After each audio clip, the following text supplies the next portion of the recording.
અખંડ રામધૂમ નિરોબી આશ્રમ અશા ખાતે આજે એક સેવા યજ્ઞ યોજાયો, જ્યાં મફત આંખ તપાસ અને ઓપરેશન કેમ્પનું આયોજન કરવામાં આવ્યું. દોશી ચંચળબેન શંકરલાલ અને શંકરલાલ રણછોડદાસ ટ્રસ્ટ ઉમલ્લા સંચાલિત અને સેવા રૂરલ ઝઘડિયાના સહયોગથી યોજાયેલા આ કેમ્પમાં અશા અને આસપાસના ગામોના લોકો મોટી સંખ્યામાં ઉમટી પડ્યા હતા. આ કેમ્પ દરમિયાન કુલ 153 દર્દીઓની આંખોની તપાસ કરવામાં આવી, જેમાંથી 20 મોતિયાના દર્દીઓએ મફત ઓપરેશનનો લાભ લીધો. આ સાથે 118 દર્દીઓને મફત ચશ્મા આપવામાં આવ્યા અને 59 દર્દીઓને વિનામૂલ્યે દવાઓનું વિતરણ કરવામાં આવ્યું.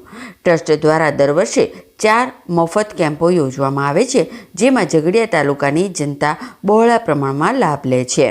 આ ટ્રસ્ટ માત્ર આરોગ્ય સેવાઓ જ નહીં, પણ શૈક્ષણિક, સામાજિક અને સાંસ્કૃતિક ક્ષેત્રે પણ સતત સેવા કાર્ય કરી રહ્યું છે. સેવા જ સૌથી મોટું પુણ્ય છે અને આવા પ્રયત્નો સમાજ માટે પ્રેરણા સ્ત્રોત બની રહ્યા છે.